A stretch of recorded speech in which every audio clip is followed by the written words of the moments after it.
अब मैं थोड़ा जल्दी सुना रही हूं आपको क्योंकि प्रसंग बड़ा अच्छा है। गुणनिधि नाम का बेटा हुआ तो गुणनिधि बड़े लाड़ प्यार से पाला गया क्योंकि वो इकलौती संतान थी, ठीक है। लेकिन गुणनिधि को उन्होंने उपनयन संस्कार करा दिया, यज्ञोपवीत दे दिया, वेद पढ़ा दिए।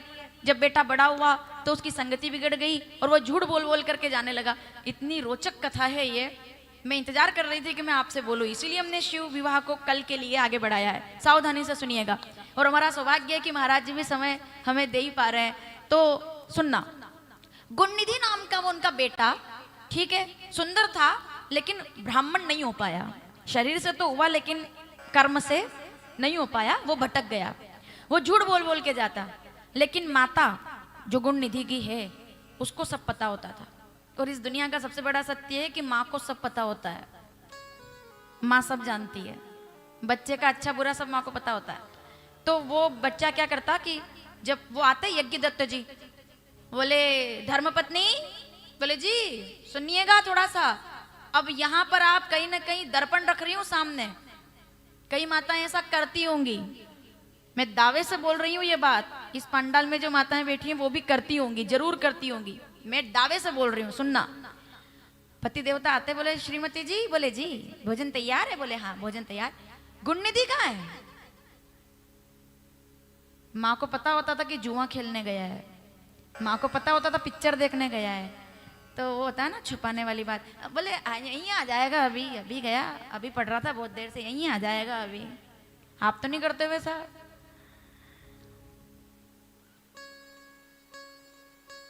चाहे माता या कुछ भी कह दे, लेकिन मन से तो वो जानती है कि जब पति देवता पूछते हैं कि बेटा कहाँ है, और बेटा कभी गलती से बाजार हाट घूमने चला गया हो, भैया ठीक है हमारे बच्चे जुआ वगैरह तो नहीं, लेकिन चलो पिक्चर ही देखने चले गए, तो आपको पता होता है 9:30 बज गई अब तक आया नहीं क्योंकि थिएटर में, लेकिन पति देवता पूछते हैं कहाँ है, तो आप कहते हैं यही है, ट्यूशन पे गया है।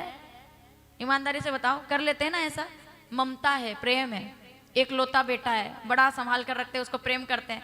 तो माता कहती है गुणनिधि कहाँ है? तो माता कहती है हाँ बस अभी तो अभी गया है, बस अभी अभी गया। दुश्मन है वो माता जो अपने बच्चे की बुराई को छुपा करके उसका साथ देती है, क्योंकि वो उसके भविष्य को बर्बाद करने का काम कर रही है। एक झूठ उस बच्चे का पूरा जीवन खराब कर देगा, क्योंकि माँ ही एक बच्चे की सबसे पहली गुरु होती है। अगर आप अपने पति से अपने बच्चे की करनी छुपा लेंगे तो याद रखिएगा, वही बच्चा बड़ा होकर के सबसे पहले आपको ही आंख दिखाएगा, क्योंकि उसको इस लायक बनाने में जिम्मेदार आप हैं। मैं गलत तो नहीं बोल रही हूँ? प्रेम खूब कीजिए अपने बच्चों के साथ, लाड़ खूब कीजिए, लेकिन अनुशासन में लाड़ होना चाहिए। 2 साल तक बच्चे से खूब प्रेम करो, 3 साल से तक बच्चे से खूब प्रेम करो, और 3 साल के बाद अनुशासन प्रारंभ कर दो। मतलब ऐसा नहीं होना चाहिए कि बच्चे को किसी के घर ले जाओ तो उधर घर वाले हाथ जोड़ ले कि अगली बार इसको मत लाना। ये आजकल बहुत बड़ी समस्या है। कई मेहमान आता है और गलती से बच्चों के साथ आ जाए तो जो जिसके घर आता है वो आधा तो ये परेशान हो जाता है कितने सामान तोड़ेगा, और हमारा बच्चा मस्ती करता है, हमारे लिए तो वो राजा राजकुमार है। लेकिन आप ये याद रखिए, दूसरे के घर गए हो तो बच्चे को सिखा के ले जाओ, नहीं सिखा सकते हो तो उसको घर छोड़ के जाओ, कोई जरूरत नहीं है उसको दूसरे के घर ले जाने की। अगर आपका बच्चा अनुशासित नहीं है तो आपको उसको दूसरे के घर नहीं ले जाना चाहिए। मैं गलत बोल रही हूँ क्या? उसको अनुशासन सिखाओ आप। मतलब बीच बीच में पटर पटर बोलने वाला बच्चा 5 साल का, फिर वो बोलता है बीच बीच में, और कभी कभी घर की बातें भी बोल देता है वो जो उसको नहीं बोलनी चाहिए, क्योंकि वो तो बच्चा है, बोल देता है वो कुछ भी, बोले ऐसा वैसा।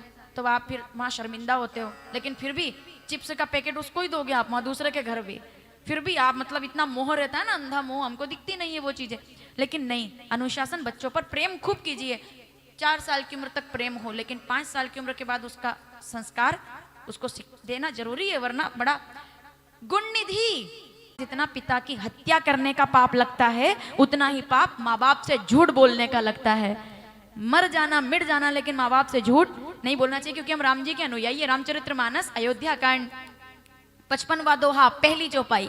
क्या बात है, धन्य है वो बेटा जो माँ बाप की सेवा करता। क्या बात है, रामचरितमानस के आप अयोध्या कांड में 40 दोहे से लेकर के 55वें दोहे तक की जितनी चौपाइयां पढ़ेंगे, मेरे राम जी ने बेटे का अनुशासन गाया है कि सुनी जननी सोई सुत बड़ भागी, जे पितु मात वचन अनुरागी। क्या बात कर रहे हैं आप? जो पितु मात कहे बन जाना, अगर राम जी पर उतर करके आ गए तो ये कथा भी पूरी नहीं हो पाएगी, क्योंकि रामचरित्र तो मेरा प्राण है। जिनके दरबार में बैठे हैं वो तो हनुमान है। फिर क्यों हनुमान जी इतना राम जी को प्रेम करते हैं? क्योंकि वो अपने माँ बाप से प्रेम करते हैं, माता पिता से प्रेम करते हैं, इसीलिए राम जी से हनुमान जी प्रेम करते हैं। हनुमान जी तो, हनुमान कौन है? हनुमान हर मतलब जिनका दास हनुमान हो। देखो खड़े, आज हमारे बाबा जी ने, महाराज जी ने बताया, यहाँ जितने लोग बैठे हैं सोने में अपना समय बर्बाद ना करें, और हो सके तो जितना हो सके हनुमान जी के सामने बैठे और जो स्वरूप है ना वो देखें आप। महाराज जी ने तो हमें एक समय दिया कि वहां बैठो, वहां हनुमान चालीसा पढ़ो, वहां ध्यान धरो और कुछ मत करो, टकटकी लगाकर उनकी नजर में देखो, मूर्ति बोलेगी। हमारे यहाँ प्रमाण है सनातन में कि सच्ची भक्ति दिल में हो तो मूर्ति बोले काठ की, जीमो म्हारा श्याम धनी, जीमावे बेटी जाट की। एक जगन्नाथ धाम है, महाराज जी बैठे हुए हैं, एक जगन्नाथ धाम है जहां नीम की लकड़ी से निर्मित साक्षात जगन्नाथ भगवान का हृदय आज भी धड़कता है ना, दिल आज भी धड़कता है। जो सोमनाथ से बह करके जगन्नाथ आया था तो वो हृदय आज भी धड़कता है। और सुनिए दूसरी बात, एक तो जगन्नाथ भगवान है जिनका दिल धड़कता है, और एक शुक्ताल के हनुमान है। सुनना क्या बोले, वो निवेदन कर रहे हैं, मैं राम भक्त निवेदन करता हूं, मेरे राम ने जो सिखाया है वो निवेदन करता हूं, मत उगना हो, ऐसे ही रहना, उगना मत हो। अभी लक्ष्मण जी के प्राण संकट में, सूरज बाबू, ये प्रेम वाली भाषा थी, बाबू उगना मत हो। समझ रहे हो ना मध्य प्रदेश के लोग? हाँ, थोड़ा मतलब बाबू थोड़ा ऐसे आगे हो जाओ। अपन बोलते ना प्रेम से किसी से, भले ही अंदर कितनी आत्मा जल रही हो अपनी, पर उससे प्रेम से ही बोलना पड़ता है। कई बार परेशान हो जाते हैं नितांत, तब भी बाबू थोड़ा सा बेटा इधर आ जा, थोड़ा सा हो, चाहे मन में ऐसा चल रहा हो वो उठा के इसको पटको इधर। लेकिन फिर भी हम बोले वाले लोग हैं, मालवा के, हम कहते ए भैया थोड़ा सा आगे से जाओ, बाबू थोड़ा। तो हनुमान जी पहले बोल रहे हैं 6 पंक्तियों में, क्या हे बाबू सूरज तुम तो बहुत सुंदर हो, तो इसके लिए भी उगना मत। फिर सुनिएगा, है सूरज इतना याद रहे, संकट एक सूरज वंश पर है, और लंका के दुष्ट राहु द्वारा आघात दिनेश अंश पर है, इसलिए छिपे रहना भगवान, जब तक न जड़ी पहुंचा दूं मैं, बस तभी प्रकट होना दिनकर, जब संकट निशा मिटा दूं मैं, क्योंकि संजीवन आने से पहले यदि किरणों का संचार होगा तो सूर्य वंश में सूर्य देव निश्चित ही अंधकार होगा। आशा है स्वल्प प्रार्थना ये सच्चे जी से स्वीकारोगे, आतुर की अर्थ अवस्था को होकर करुणार्थ निहारोगे। और 6 पंक्ति के बाद फिर कहते हैं, अन्यथा याद रहे दिनकर। अब बाबू वाला एपिसोड खत्म है। अब तक रामदूत बोल रहा था, अब अंजना नंदन बोल रहा है, अब मैं बोल रहा हूं, अब केसरी नंदन की बात सुन लेना। इतना तो भी सूरज इतना ऊपर आ गया तो भी नहीं माने, इतने ऊपर आ गए तो फिर हनुमान जी ने कहा, फिर इतना फिर याद रहे दिनकर, अंजनी तनय से पाला है। अगर रुक गए ना तो वरना याद रहे दिनकर, अंजनी तनय से पाला है, और बचपन से जान रहे हो ना हनुमत कितना मत वाला है। याद करो वो समय, अगर संजीवन जाने से पहले अगर किरणें आ गई तो याद रखिएगा, संकट मोचन तब होगा जब लक्ष्मण जीवित होगा। अगर जो गलती से उग गए तो बाल समय रवि भक्ष लियो, तीनहु लोक भयो अंधियारो, काहू से त्रास भयो जग को, संकट काहू से जात न टारो, देवनान करी विनती छाड़ दियो, रवि कष्ट निवारो, को नहीं जानत है जग में कपी, संकट मोचन अंगद के संग लेने गए सिए, खोज कपी से बेन उचारो, जीवत ना बचियो हमसो विनाश दिलाए, यहाँ पधारो, हेरी तके तट सिंधु सबे तब लाए, सिया सुधी प्राण उबारो, को नहीं जानत है में कपी संकट। काज किए बड़े देवन के तुम, आइए हनुमान धाम से प्रार्थना कर लें आज बाबा जी के सानिध्य में। हमारी प्रार्थना सीधे नहीं पहुंचेगी तो महाराज जी से तो जरूर पहुंचेगी, ठीक है? कि काज किए बड़े देवन के तुम, वीर महाप्रभु, और हम क्या चाहते हैं, कौन सो संकट मोर गरीब को, जो नहीं तुमसे टारो, और बेगी हरो हनुमान महाप्रभु, जो कछु संकट होए हमारो। प्रार्थना करते हैं, क्या क्या बात है, बोलिए संकट मोचन हनुमान जी महाराज की। बेगी हरो हनुमान महाप्रभु, जो कछु संकट होए हमारो। हम प्रार्थना करते हैं, हमारा संकट मंगलवार है आज, हमारा संकट हर लेना, इतना सा बस है हमारा। बार बार प्रार्थना करते, बजरंग बली महाराज की।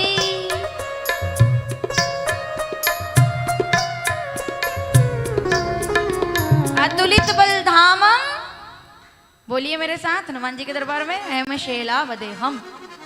धनुजवन कृशानम ज्ञानी नाम अग्रगण्यम सकल गुण निधानम वानराणाम अधीशम रघुपति प्रेवक्तम बात जातम। सब नाम एक साथ आ गए इस एक श्लोक में, केवल सब नाम हनुमान जी की वंदना हो गई। तो ऐसे वापिस मुकाम पे आते हैं। कहाँ थे हम लोग? संस्कार पे थे हम लोग। गुण निधि, अंगूठी मिल गई, अभी इसको पता नहीं है रबड़ी खा रहा है घर पे बैठ के, इसको पता नहीं है बाबूजी आ रहे हैं अभी।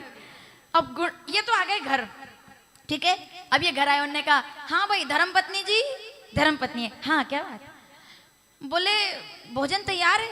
बोले हाँ भोजन लगाओ, लेकिन वो जो मैं हाथ भोजन जब हाथ धोए तो कहा अब आज मेरा हाथ बड़ा खाली खाली लग रहा है, एक काम करो आज अंगूठी पहन लेता हूँ।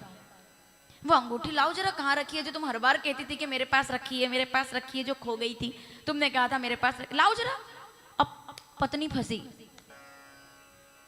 उन्होंने कहा अंगूठी का क्या करना है, वो ढूंढनी पड़ेगी, वैसे जल्दी जल्दी में एकदम से ऑर्डर दे दिया आपने, मैं कल ढूंढ दूंगी। अभी तो उन्होंने कहा रात भर में लड़के से कहूंगी तो कहीं ना कहीं से वापस ले आएगा, फंस तो गए। उन्होंने कहा चलो अंगूठी नहीं मिल रही, नहीं कोई बात नहीं, वो जो साड़ी मैं काशी से तुम्हारे लिए लाया था 8,500 की साड़ी थी, तुमने कभी पहनी नहीं। आज मंदिर चलेंगे, लाल कलर की साड़ी थी, जगदम्बा की पूजा का दिन है, आज तुम वही साड़ी पहनना। साड़ी हो तो पहने, वो तो बेच दी, जुए में हार गया गुण निधि। अब साड़ी तो गायब थी बहुत दिन से। उसने कहा साड़ी मिल नहीं रही है, मैं ढूंढूंगी। चलो कोई बात नहीं, मेरी चौकी तो होगी ना सोने वाली, जिसपे मैं बैठकर ऐसे ध्यान वगैरह करता था, बोले वो रखिए ना, ऊपर रख दिए, कहीं दिवाली की सफाई में निकालेंगे। उन्होंने कहा अब तो झूठ बोलना बंद करो, तुम्हारे इसी झूठ ने तुम्हारे लड़के को जुआरी और शराबी बना दिया है, और आज से मैं तुम दोनों का त्याग करता हूँ। तुमने अपने बच्चे का पूरा जीवन बर्बाद कर दिया। चाहे बेटा कितना प्यारा हो, लेकिन उसे सर पे बिठाना नहीं चाहिए। एक बात सुन लेना, हालांकि सुनेंगे तो सही आप, मानेंगे तो नहीं, ये तो तय है, क्योंकि बात ही ऐसी है। सुनिएगा जरा थोड़ा सा। अगर बच्चा संस्कार विहीन हो, अगर बच्चा राम को ना माने, अगर बच्चा बड़ों को प्रणाम ना करे, अगर बच्चा साधु को प्रणाम करने से पहले 3 बार पूछे कि इनको प्रणाम क्यों करना है, दादी इनको प्रणाम क्यों करूं, मंदिर क्यों जाना है, उसको या तो संस्कार देकर के 1 बार सिखा दो, 2 बार सिखा दो, तीसरी बार पूछे तो ऐसे बच्चे का त्याग कर देना चाहिए। क्योंकि जिस बेटे को अधिक ज्यादा प्रेम मिल जाए वो घर में ही आग लगा देता है, ये सीधी सी बात है। धुंधकारी आप लोग जानते हैं, ब्राह्मण के घर में, और ये ब्राह्मण के घर में गुण निधि आ गया। क्या बोले मैं मुंह छुपा के आया हूं, तुमको पता है आज तुम घूंघट लेती हो ना? बोले हाँ आज मैं लेके आया हूं। बोले आप ऐसे आए आज वो घर इतना मुंह छुपा के? बोले आज ऐसे क्यों आए, जैसे चोर आया हो। बोले चोर तो नहीं, लेकिन चोर का पिता तो आया है ना। लोग मुझे देख रहे थे तो कह रहे थे इनके लड़के की खबर इनको ही नहीं है, बताओ, और दूसरों को ज्ञान देते रहते। सोचो मरने के जैसा दिन था आज मेरा, तुम्हारा लड़का जुआरी है, त्याग करो उसका। तब उस दिन यज्ञ दत्त जी ने कठिन निर्णय किया और अपने उस लड़के को घर से बाहर निकाल दिया। चल निकल बाहर, जब वो आया तो निकल, भटक बाहर। वो बाहर आया, अब पैसा था तो जुआ था, अब पैसा नहीं जेब में तो गुण निधि घर से निकाल दिया गया। इधर पंडित जी ने दूसरा विवाह किया और उससे जो संतान हुई उसको श्रेष्ठ ब्राह्मण बनाया, लेकिन गुण निधि का क्या हुआ, ये भटकता रहा 6 महीने तक, खाने के लिए भोजन नहीं मिला। सोचो आप क्या दुर्दशा हुई है गुण निधि की। अब जुआ खेलता था, जुआ बंडल ले, वो नोटों के बंडल ले जा करके और देता था लोगों को, आज खाने के लिए भोजन नहीं। 6 महीने में हालत खराब हो गई, शरीर बिल्कुल दुबला हो गया, और भीख मांग नहीं सकता क्योंकि बड़े घर का लड़का था, आता नहीं। वेद सीखे थे पर बोल नहीं सकता क्योंकि जुए के चक्कर में सब भूल गया, वो भी पेट नहीं भर सकता, तो भीख भी नहीं मांग सका। हालत इतनी खराब हो गई कि अब तो एक ही विकल्प रह गया, चोरी करना। तो जगह जगह चोरी करने लगा। और एक दिन शिवजी के मंदिर में बहुत अच्छी खुशबू आई, उसे बाहर बैठा हुआ था, तो बहुत बड़ा भगत परिवार आया था 56 भोग लगाने के लिए, ठीक है, माधव जी के भगवान के मंदिर में, गोविंद भगवान के मंदिर में, जहाँ भोलेनाथ भी विराजमान है। 56 भोग की खुशबू आई तो इसको आज आंखों में आंसू आ गए।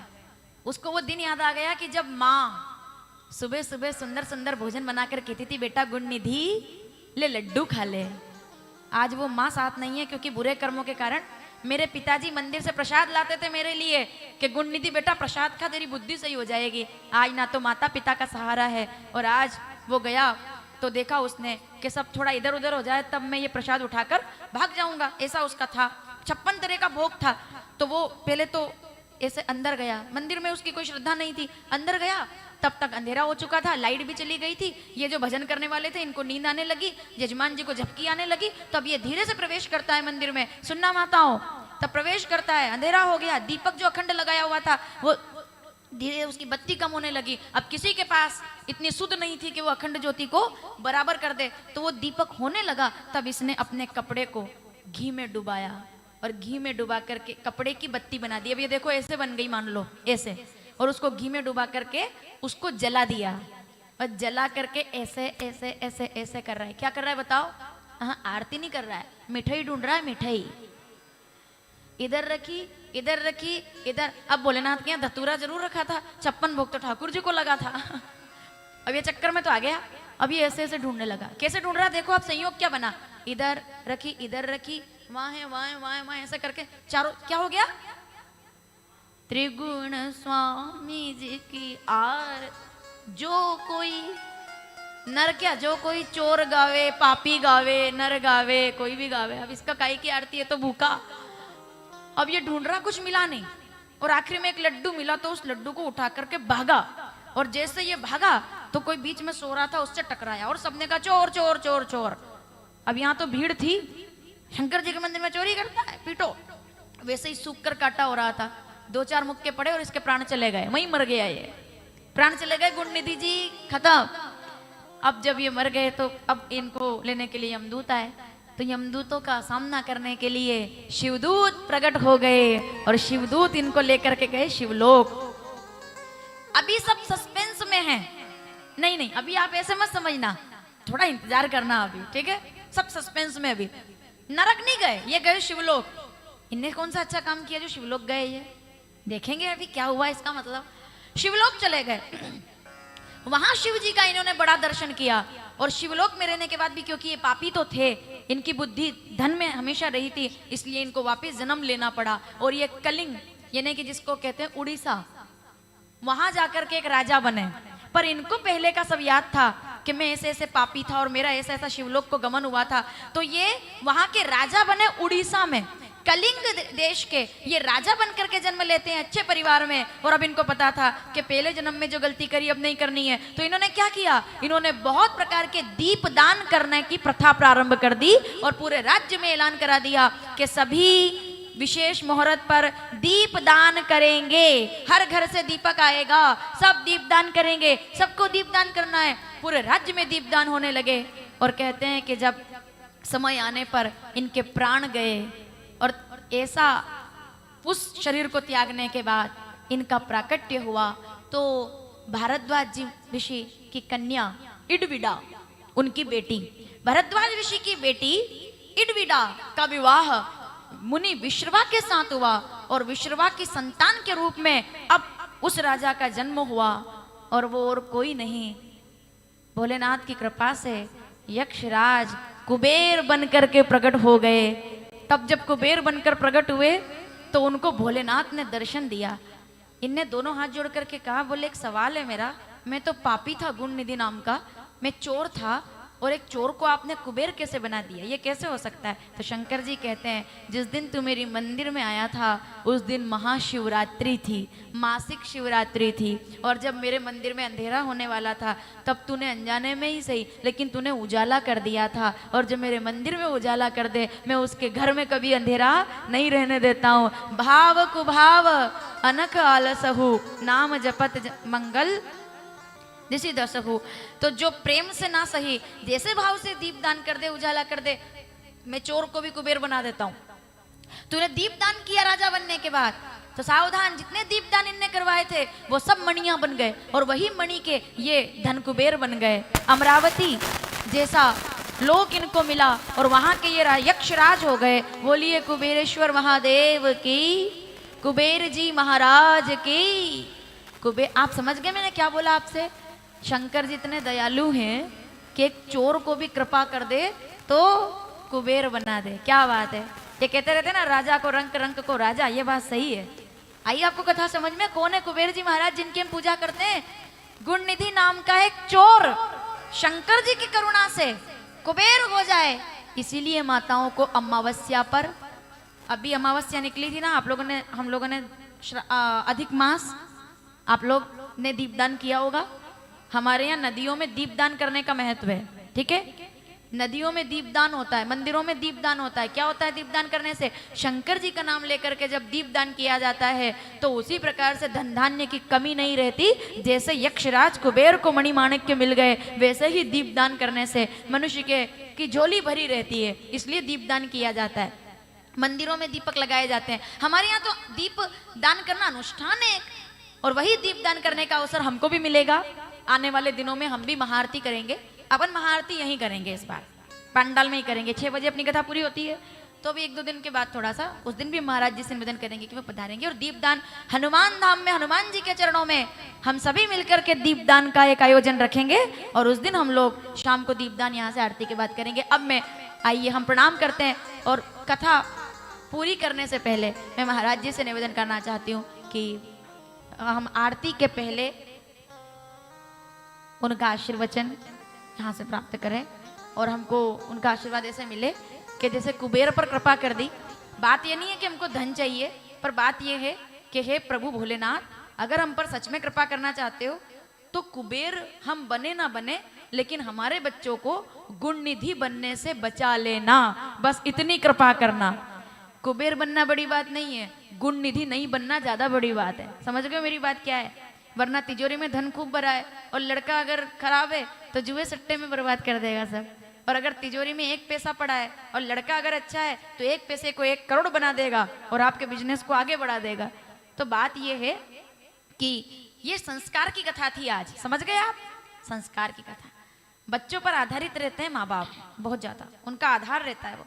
तो हमारे बच्चे संस्कारित बनेंगे कब? जब वो शास्त्र पढ़ेंगे। और वो कब पढ़ेंगे? जब आप पढ़ोगे।